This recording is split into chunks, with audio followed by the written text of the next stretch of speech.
अस्सलामुअलैकुम नाज़रीन, इख्तिलाफ़ी नोट में खुश आमदीद और मैं हूँ आपके साथ महरीन फ़ातिमा।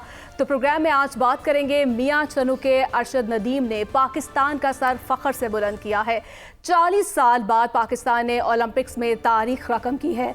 अरशद नदीम ने पेरिस ओलंपिक्स में मर्दों के जैवलिन थ्रो के मुकाबलों में 92.97 मीटर फासले पर नेज़ा फेंककर नया ओलंपिक रिकॉर्ड कायम करते हुए गोल्ड मेडल हासिल किया है। अरशद नदीम की कामयाबी इस लिहाज से भी मुनफरिद है कि ये गोल्ड मेडल ओलंपिक्स के इनफरादी मुकाबलों में पाकिस्तान का पहला गोल्ड मेडल है। इससे कबल पाकिस्तान के तमाम गोल्ड मेडल्स हॉकी टीम ने ही जीते थे और सहूलियत ना होने के बावजूद हमने देखा कि इस तारीखी कामयाबी की जितनी तारीफ की जाए उतनी ही कम है। इस तारीखी कामयाबी के बाद वफाकी सूबाई हुकूमतों ने अरशद नदीम पर खजाने के मुंह भी खोल दिए हैं। तो ऐसे में दुनिया टीवी और प्रोग्राम इख्तिलाफी नोट की जानिब से 40 साल बाद कौम को खुशी का ये समा देने पर हम अरशद नदीम को मुबारकबाद पेश करते हैं और इसी पर अपने पैनलिस्ट के हम राय भी जानेंगे। हसन साहब, आपसे प्रोग्राम का मैं आगाज़ करूंगी। 40 साल बाद आप देख रहे हैं कि कौम को ये खुशी नसीब हुई है, क्या कहेंगे आप हमारे हीरो अरशद नदीम की इस चीज़ पर? देखिए, एक शेर मुझे याद आ रहा है कि नहीं है नाउमीद इकबाल किश्ते वीरा से, ज़रा नम हो तो ये मट्टी बहुत ज़रखेज़ है साकी। आप अंदाज़ा कीजिए, हल्की सी खुशी ने पूरे पाकिस्तान, तमाम सियासी जमातों, मजहबी अफराद, तमाम अफराद को, तमाम तबका फ़िक्र को, तमाम सियासी जमातों को, अवाम को यकजा करके रख दिया। और एक हमें हल्की सी खुशी मिली तो हम तमाम अपने इख्तलाफात को बुला कर रख दिया। सब जो है इसके लिए, पाकिस्तान के लिए, रियासत के लिए, मुल्क के लिए हम इत्तेहाद के साथ और यकजा होकर हम खड़े हो गए। हाँ, हम इस झंडे के लिए, इस पाकिस्तान के लिए हम एक खड़े हैं। और यहीं से हमें सबक सीख लेना चाहिए सियासतदानों को जो आपस में लड़ाइयाँ कर रहे हैं। और आप अंदाज़ा कीजिए, ये अरशद नदीम साहब का कितने अफराद क्रेडिट ले रहे हैं। को मैंने अंदाज़ा लगाया कि जिसकी कोशिश है वो क्रेडिट ले रहा है। हमारे जगह से उन्होंने यहाँ से ट्रेनिंग की, किसी ने कहा कि हमने इसको वहाँ से लेके खाना खिलाया, किसी ने हमने उसको दावत दी, हमने फलां काम किया, हमने ट्रेनिंग दी, फलानी ट्रेनिंग दी, किसी ने कोई इसको सपोर्ट नहीं किया। हकीकत यह है कि ये मेरे साथ जो है ये एक्सरसाइज करते रहे, यहाँ पे अभी भी करते रहे हैं पंजाब स्पोर्ट्स बोर्ड में, और वहाँ पे बड़ी भरपूर तरीके से खुद जान मारते थे। इनका मैंने तो कोई वहाँ पर ट्रेनर नहीं देखा। हाँ, ये पंजाब हुकूमत को क्रेडिट जाता है कि उन्होंने उनको सहूलियात दी, उन्होंने बेहतरीन किस्म की जिम्नेजियम दी, बेहतरीन किस्म का ग्राउंड और तमाम जो हो सकता था उनको प्रोवाइड किया। लेकिन मेहनत इस बंदे की खुद थी। इसने जितनी मेहनत की मैं आपको बता नहीं सकता। 2 से 3 घंटे अपनी एक्सरसाइज, फिर बाकी काम करना, फिर पंजाब यूनिवर्सिटी का ग्राउंड इस्तेमाल करना, फिर स्पोर्ट्स बोर्ड का ग्राउंड इस्तेमाल करना, खुद मेहनत की, एक्सरसाइज की और जान लगाई। ये कहते हैं ना कि बंदे के सिर्फ उसको ज़हन में हो कि उसने टारगेट क्या अचीव कर रखे हैं, हालात और वाकयात नजरअंदाज कर देते हैं। पाकिस्तानी तो ऐसे कि वो अचीव कर लेते हैं टारगेट, लेकिन हम हर तरफ से वो जो बताया जा रहा है कि फलां पंजाब स्पोर्ट्स बोर्ड आ गया, वहां पर सियासी एक ऐसी जो है वो एक अनाथ देखने को मिल रहा है, सियासी हालात इस हद तक खराब है, भर्तियां की जाती हैं। आपको अंदाजा होगा कि वहां का कौन बंदा, कितनी बड़ी शख्सियत जिसको माजी में हुकूमत के दौर में किसी एक अहम अदारे का सरबराह लगाया, अब उसके बेटे को इस अदारे में लगा दिया। ये तो हालात ऊपर से लेकर नीचे तक बिगड़े हुए दिखाई देते हैं, लेकिन पाकिस्तान के लिए सब यकजा हैं और एक खुशी हो। तो आप देखें, तो हमें चाहिए कि हमें ऐसी खुशियां हर घर से जो है अरशद नदीम, अल्लाह ताला हमें नवाजे। और इस अरशद नदीम को बनाने के लिए तमाम अदारों को, तमाम सियासतदानों को, तमाम हुकूमतों को यकजा होकर पॉलिसी बनानी चाहिए बगैर किसी सियासी मफाद से नवाजने से। जी बिल्कुल ठीक है। हसन साहब आपकी तरफ आऊंगी। हम देखा जिस तरह से साहब साहब हमने सहूलियत ना होने के बावजूद 3 हफ्तों में प्रैक्टिस की गई है, ये उनके कोच की जानिब से भी ये बताया गया। क्या देख रहे हैं आप कि हमारे मुल्क में सिर्फ एक अरशद नदीम नहीं, लाखों की तादाद में अरशद नदीम है, और ख़ासतौर पर क्या देखते हैं हुकूमती जो पॉलिसीज़ हैं लेकर स्पोर्ट्स को ख़ासतौर पर देख रहे हैं आप कि क्या कोई ऐसा मैकेनिज्म बनाने में हम कामयाब हुए हैं?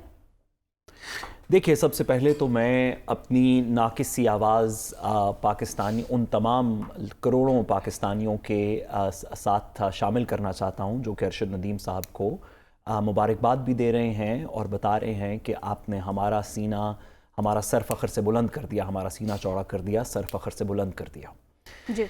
हसन ने जो शेर पढ़ा कि ज़रा नम हो तो ये मट्टी बड़ी ज़रखेज़ है साकी, वाकई अरशद नदीम की परफॉर्मेंस को देख के और इस तरह के दीगर लोग जो कि अब कल से सोशल मीडिया के ऊपर मुख्तलिफ वीडियो सर्कुलेट कर रही हैं कि छोटे बच्चे दीगर लोग इंस्पिरेशन लेके जैवलिन थ्रो करने की कोशिश कर रहे हैं, यही वो चीज़ें हैं जिनसे कौमें आगे बढ़ती हैं, यही वो इंस्पिरेशन की चीज़ें हैं जिनसे फील गुड फैक्टर आता है कौम के अंदर। लेकिन इसी तवस्सुक से हमें ये भी बात करनी चाहिए कि हमारे जो स्पोर्ट्स बोर्ड की रिवायत रही है वो कोई इस तरह कोई बहुत फ़ख्र या रिवायत नहीं रही। हमने देखा कि स्पोर्ट्स बोर्ड के अंदर एक क्रिकेट को साइड पे करके और अब काफ़ी सालों से, पहले तो हॉकी को भी हमें साइड पे करना पड़ता, लेकिन अब हॉकी भी मेन स्पोर्ट्स बोर्ड्स के अंदर ही शामिल हो जाती है, जिसके ऊपर ना इस तरह का फोकस किया गया, सियासी वाबस्तगियों की वजह से लोगों की तकर्रियाँ की गई, कोई ऑडिट नहीं है कि जो पैसे दिए जाते हैं स्पोर्ट्स बोर्ड को क्या वो वाकई जो हमारे खेलने वाले लोग हैं उन तक पहुंचते हैं, अगर पहुंचते हैं तो फिर क्यों लोग जावलिन के लिए पैसों मांगने के ऊपर अरशद नदीम जैसे लोग मजबूर थे, क्यों हुसैन शाह जैसे लोग बग़ैर जूतों के फुटबॉल की बग़ैर जूतों के बॉक्सिंग की चैम्पियनशिप जीतने के लिए गए थे, नंगे पैर लड़े थे। हमारे स्पोर्ट्स बोर्ड्स के अंदर बहुत सी इम्प्रूवमेंट्स होने की ज़रूरत है, उसके कानून के अंदर बहुत सी इंप्रूवमेंट्स होने की ज़रूरत है। पाकिस्तान के अंदर स्पोर्ट्स बोर्ड का कानून है जिसके नीचे मुख्तलिफ फेडरेशंस आती हैं, बट उससे भी ज़्यादा जो सबसे मेरा ख्याल है कलीदी इस वक्त काम करने की ज़रूरत है वो ये है कि स्पोर्ट्स बोर्ड को सियासी चुंगल से निकाल के, अपनी सियासी मर्ज़ी की वाबस्तगियों के तकर्रियों से निकाल के एक इंडिपेंडेंट बोर्ड बनाया जाए जिसके अंदर माजी के खिलाड़ी और मेरिट को मुकद्दम रखते हुए आगे की कोई हमें स्ट्रैटेजी बनानी चाहिए ताकि एक नहीं हज़ारों अरशद नदीम पाकिस्तान से निकलें और हमारा सर फ़ख्र से बुलंद करें। जी बिल्कुल। दिल साहब आपकी तरफ आऊँगी, जैसे साथ साथ भी बात करें कि इम्प्रूवमेंट्स होनी चाहिए। आपने एक वीडियो देखी होगी जिसमें राना मशहूद साहब जो है वो विज़न की बात कर रहे हैं, शहबाज शरीफ साहब को कह रहे हैं ये आपका ही विज़न था, तो शहबाज हुकूमत ये किस चीज़ का क्रेडिट ले रही है? ये आप ही के विजन था कहने के ऊपर हसन साहब की थोड़ी हंसी निकली। मैं चाहता हूं कि आप इनकी सरजमिश भी करें। सबसे पहले तो अरशद नदीम साहब के लिए और उनके कोच के लिए शाबाश के उन्होंने जो रियासत और हुकूमत की जो सहूलियात उनको मिलनी चाहिए थी उसके बगैर अपने बलबूते पर एक ऐसे वक्त में जब हर जगह मायूसी फैली हुई है, पाकिस्तान को बड़ी खुशी की खबर दी है और कौम को यकजा किया है। लेकिन मैं ये चाहूंगा कि आपने जो सवाल किया कि शहबाज शरीफ साहब के विजन की जो तारीफ की है राना मशहूद साहब ने, अगर प्रोड्यूसर साहब वो पहले क्लिप चलाएं तो उसके बाद फिर मैं आपको खबर देता हूं कि ये जो विजन है कैसे स्पोर्ट्स को फरोग दे रहा है पाकिस्तान में। जी जी आदिल साहब, टाइम नहीं, आप बात को अपना कंटिन्यू कीजिएगा। जी देखें, पाकिस्तान स्पोर्ट्स बोर्ड के हवाले से मैं आपको खबर देता हूं। देखें, दोनों अदवार वजीर आजम शहबाज शरीफ साहब के, एक पीडीएम दौर और एक अब का दौर, दोनों अदवार में पाकिस्तान स्पोर्ट्स बोर्ड का जो सरबराह है इनकी तैनातियां सियासी बुनियादों पर की गई और एक सरबराह जाली डिग्री केस में नौकरी से बर्खास्त करना पड़ा जिनका नाम था शोएब खोसो, जो कि जाली डिग्री केस में उनकी जो डिग्री थी जिस बुनियाद पे उनकी तैनाती पीडीएम के दौर में की गई थी उस पे उनको घर जाना पड़ा क्योंकि अदालत इस पे एक्शन लेने जा रही थी। लेकिन अभी हालिया जो शहबाज शरीफ साहब दौर में तैनाती हुई है वो बड़ी दिलचस्प है।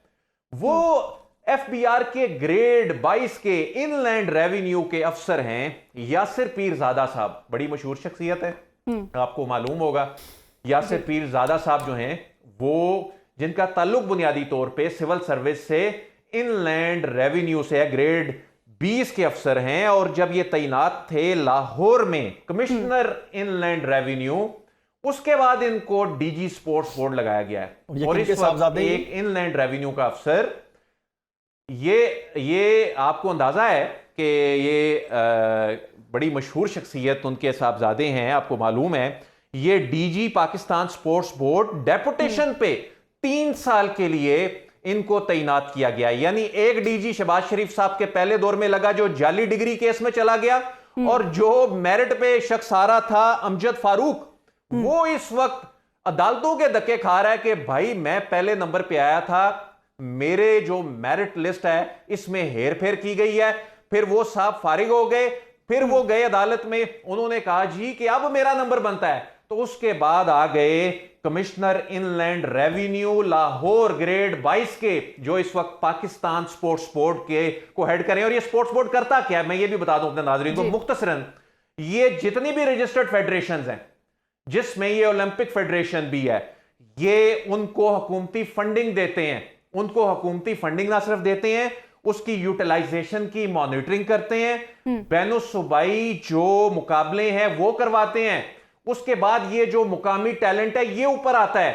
और ये जो आप कह रहे हैं हजारों अरशद नदीम जो हैं, वो यही वजह है कि उनमें से एक बेचारा अपनी मेहनत के बलबूते पे सामने आता है, वो हजारों पीछे रह जाते हैं। उसकी रीजन ये है कि ये इस तरह के लोग जो हैं ये इनको हेड कर रहे हैं इन इदारों को। इसके बाद फिर नेशनल गेम्स होती हैं, नेशनल गेम्स में मुकाबले होते हैं, और उसमें ओलंपिक एसोसिएशन की जो कोलैबोरेशन होती है उसमें भी पाकिस्तान स्पोर्ट्स बोर्ड का किरदार होता है। आप खुद सोचें कि शहबाज हुकूमत जो दावा कर रही है, या राना मशहूद साहब कह रहे हैं कि आपके विजन के मुताबिक है, तो ये विजन है जनाब जिसमें 2 डीजीज का इन दोनों अदवार में हमने जिक्र किया। और ये एक ऐसे वक्त में हम ये खबर आपके साथ, चूंकि ये खुशी का मौका है, लेकिन ये खबर इसलिए डिस्कशन इस पे करनी पड़ रही है कि जो हसन साहब ने भी कहा कि अब सब क्रेडिट ले रहे हैं। कोई कह रहा है जी ये तो मैंने फलां इवेंट ना करवाया होता, मैंने फलां ग्राउंड ना बनवाया होता, मैंने फलानी फेडरेशन में ये काम ना किया होता। लेकिन आप इस फेडरेशन के साथ ये कर रहे हैं कि जो मेरिट पे आने वाला शख्स है वो अदालतों के धक्के खा रहा है, और आपको एफबीआर से एक अफसर मिला है पाकिस्तान स्पोर्ट्स बोर्ड की सरबराही के लिए। अरशद साहब की ना उम्र कुछ ज्यादा थी, वरना इनको भी दानिश स्कूल में बताया जाना था कि वहां से पढ़े हुए हैं। और एक और क्रेडिट भी लेना था कि पंजाब हुकूमत ने उनको सपोर्ट किया, वफाक ने उनको भरपूर तरीके से किया। और आप देखेंगे कि बजाय शहबाज शरीफ साहब इस चीज को सराहते कि जो भी था, जिस तरीके से उसने मेहनत की, लगन की, उसमें लगन थी, उसने जानो अपनी मुकम्मल अपने खानदान से अलग होकर उसने प्रॉपर 3-4 महीने मेहनत की लाहौर आकर, बजाय कि उसको अप्रिशिएट करें और बताएं कि हमें सियासत से नजरअंदाज करना, खत्म करना चाहिए सियासत अदारों में, स्पोर्ट्स चीजों को आगे लेके आना चाहिए। हॉकी को हमने तबाह की क्योंकि वहां पर उस टाइम शहबाज शरीफ साहब थे, उन्होंने कहा हमारा बंदा लगेगा, हर चीज में लेकर आए। क्रिकेट का हमने हाल देखा माजी में क्या क्या होते रहे। कौन सी स्पोर्ट्स है कि जिसमें कहीं पर इंतखाब होता हो, मुंतखब होते हैं और उसने क्रेडिट दिखाया हो? ये वो स्पोर्ट्स थी जिसमें किसी का इंतखाब नहीं था, किसी में कोई कोच नहीं था इनको ला के देना, उन्हें अपना हायर किया। कहीं पर उन्होंने ये नहीं कहा कि मेरी सैलरी में इजाफा कर दे, कहीं पर उन्होंने 25-30 गार्ड नहीं रखे, प्रोटोकॉल नहीं मांगा, 8-10 गाड़ियां नहीं ली, कहीं पर उन्होंने सरकारी खजाने का इस्तेमाल नहीं किया। इसी वजह से ये इन्होंने मेहनत की। वही जुमला कि जरा नाम हो तो देखे कैसे हम परवान चढ़ते हैं, कैसे हम पाकिस्तान का झंडा बुलंद करते हैं। कितनी खुशी की बात थी कि पूरी दुनिया में पाकिस्तान का तराना सुनाया गया और पाकिस्तान का झंडा लहराया गया। ये होती है बगैर किसी सरकारी खजाने के, स्पोर्ट्स से बंदा खुद जब मेहनत करके आगे निकलता है। ठीक है हसन साहब, बिल्कुल आगे भी हमें प्रोग्राम में बढ़ना है, तो नाज़रीन हम बात करेंगे आगे प्रोग्राम में। इमरान खान साहब ने 2 रोज़ पहले पाकिस्तान में बांग्लादेश जैसे हालात की पेशगोई की। इमरान खान साहब का कहना था कि शेख हसीना वाले वाक़े के बाद लग रहा है कि पाकिस्तान में भी बहुत कुछ बड़ा होने वाला है। शेख मुजीब के हवाले से इमरान खान साहब ने कहा कि जो बात की वो हमीदुर्रहमान कमीशन की फाइंडिंग्स पर बात की थी।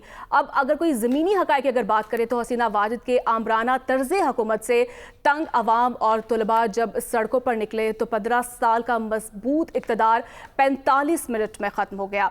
उन्हें मुल्क से भागना पड़ा तो अपने वालिद शेख मुजीब के नक्शे कदम पर चलते हुए हसीना वाजिद अगरतला पहुंची। ये वही जगह है जहां शेख मुजीब के साथियों ने पाकिस्तान तोड़ने की कोशिश भी की थी।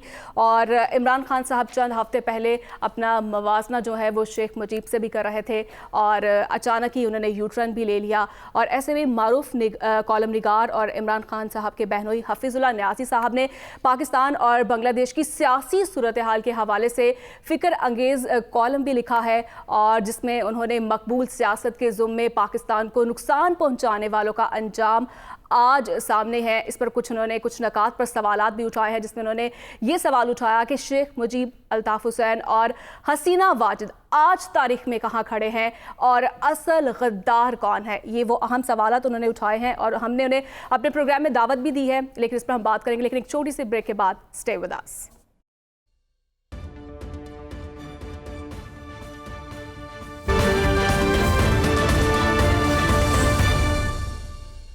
वेलकम बैक नाज़रीन। और प्रोग्राम में हम बात करेंगे इमरान खान साहब के बदलते बयानिए पर, और इसी पर हमने प्रोग्राम में आज दावत दी है। सीनियर कॉलम निगार हफीजुल्लाह नियाज़ी साहब हमारे साथ मौजूद है।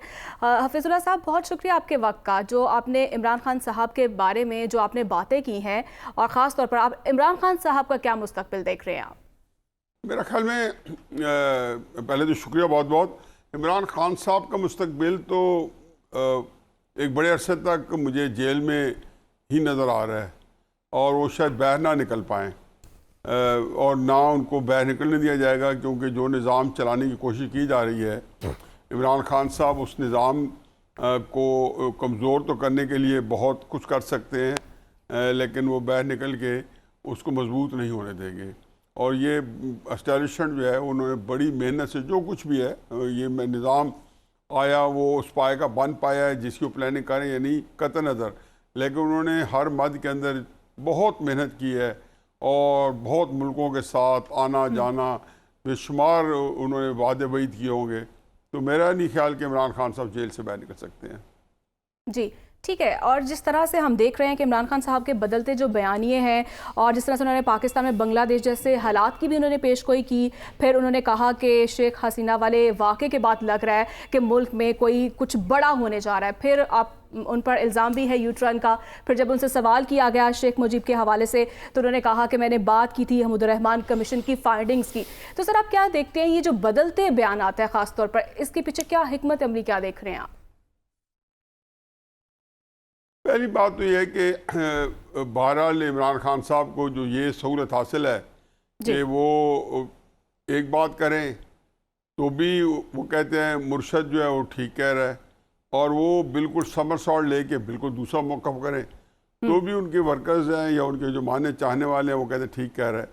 वो एक बात को फ़ौरन अपनी बात से मुकर जाएं तो भी लोग उसे अप्रिशिएट करना शुरू कर देते हैं।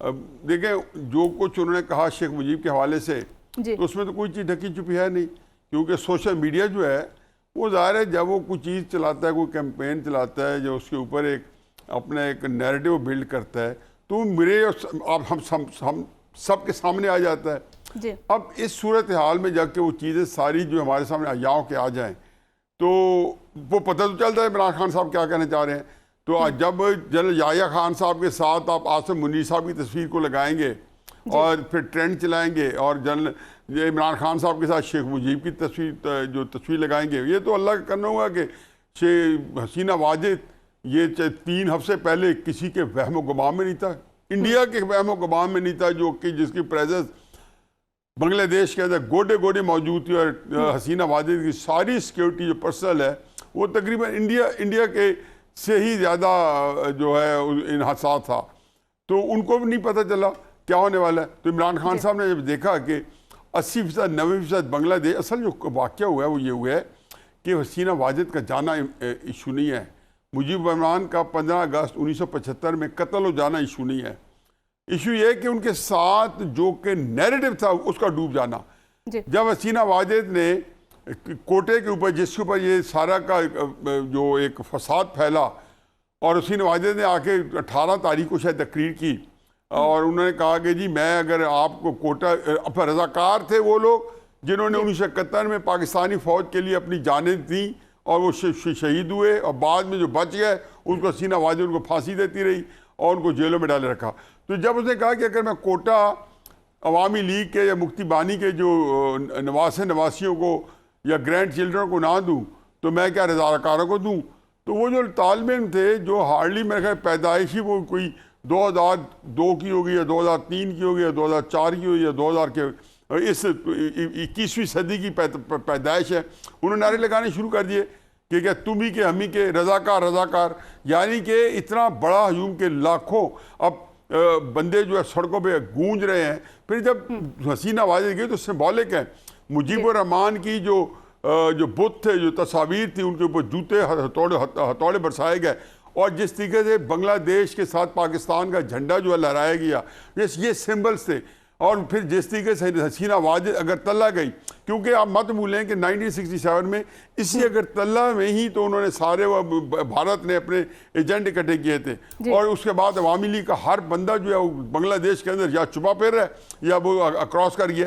तो ये एक नैरेटिव था जिसने ये साबित किया है कि जब वो लोग कहते हैं हम रज़ाकार, तो कहते हैं हम पाकिस्तानी फ़ौज हैं या उनके हम साथी हैं। तो ये एक मेरे लिए मेरा ख्याल है कि मुझे तो बहुत ही उससे आसूदगी मिली, मेरा दिल बाग बाग हो गया।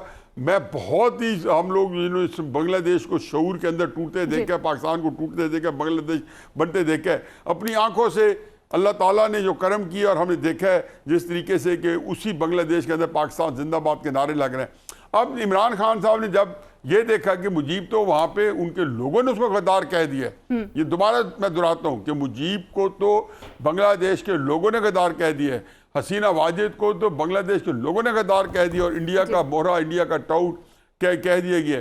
तो इमरान खान ने बदला अपना फौरन पैंतरा बदला और कहा मेरा मतलब ये जो था।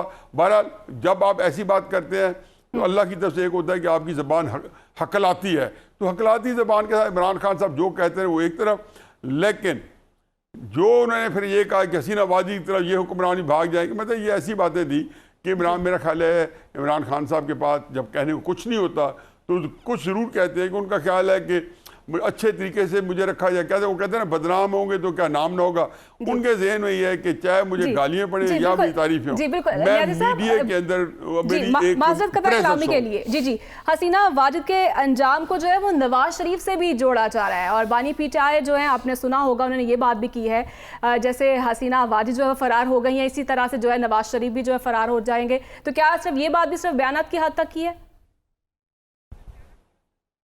नहीं, वो तो एक ऐसी खसियानी बिल्ली खंबा नोचे, हकीकत है। मुझे तरस आया अब नवाज शरीफ का क्या है, नवाज शरीफ पावर में भी नहीं है। मतलब वो एक सिर्फ बात यह है कि असल में इमरान खान साहब को जो ये सहूलत मिली है और ये ज्यादती है कि अगर कुछ लोग आपके अंधे मुक़ल्लिद बन गए हैं तो इसका मतलब ये नहीं है कि आप उनका इस्तेसाल करें। ये अपने वर्कर्स का इस्तेसाल करना है, किनका, मेरा नहीं, आपका नहीं।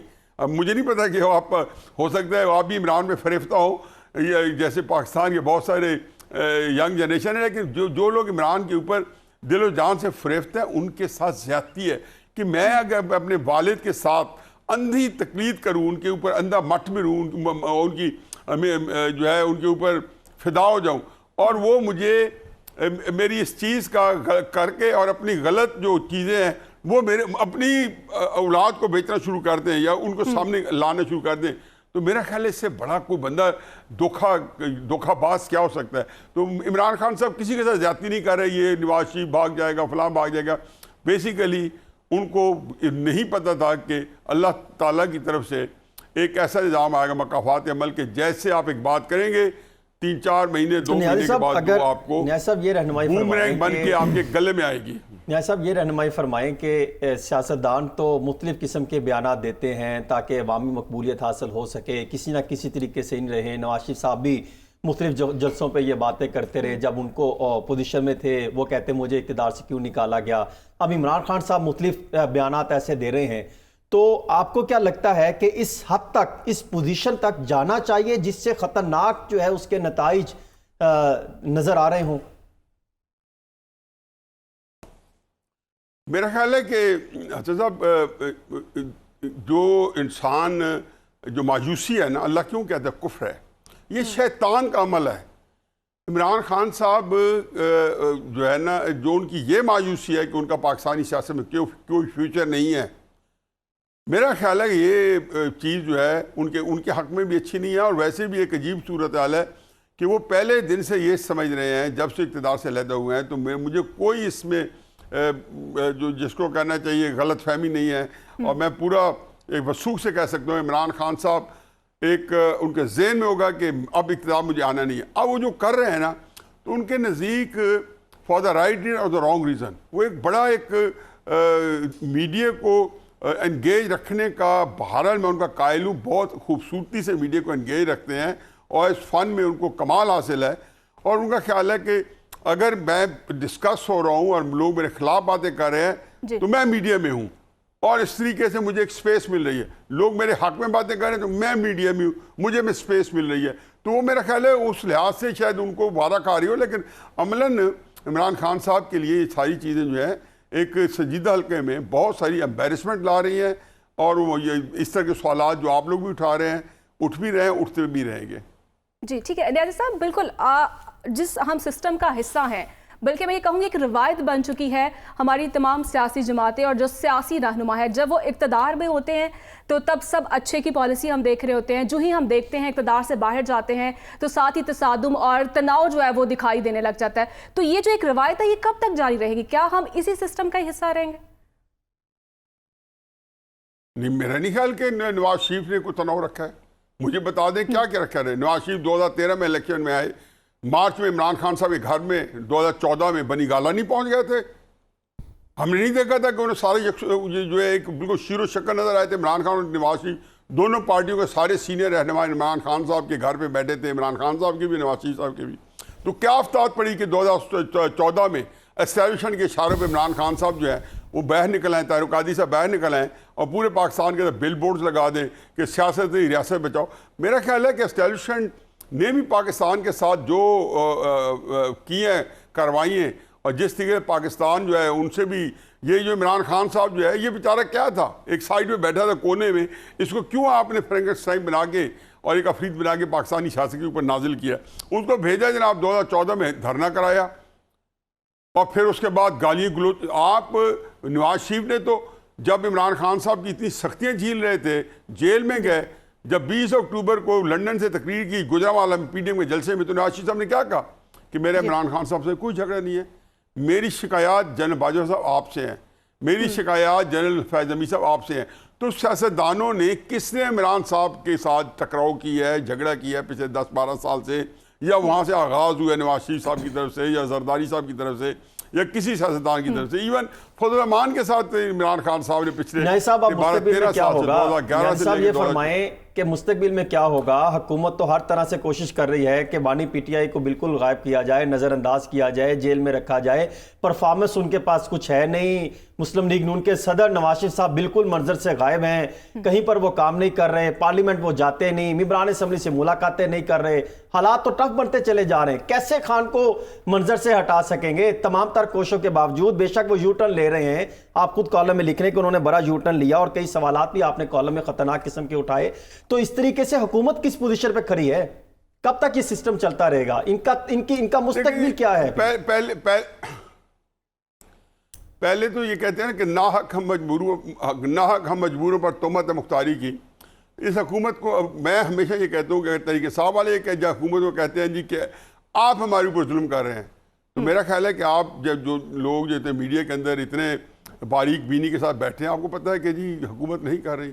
इमरान खान साहब के साथ जो लोग कर रहे हैं वही कर रहे हैं जिनको इमरान खान साहब खुद जिनके खिलाफ करते रहे हैं, जिनको 2022 के अंदर जिनके खिलाफ वो लॉन्ग मार्च करते रहे। यही कुछ हम देखते रहे हैं। बहुत शुक्रिया हाफिजुल्लाह नियाज़ी साहब हमारे साथ मौजूद हैं नाज़रीन, और इसके साथ ही मुझे आगे बढ़ना है ब्रेक की जानिब। तो वापस आएंगे एक छोटी सी ब्रेक के बाद। Stay with us.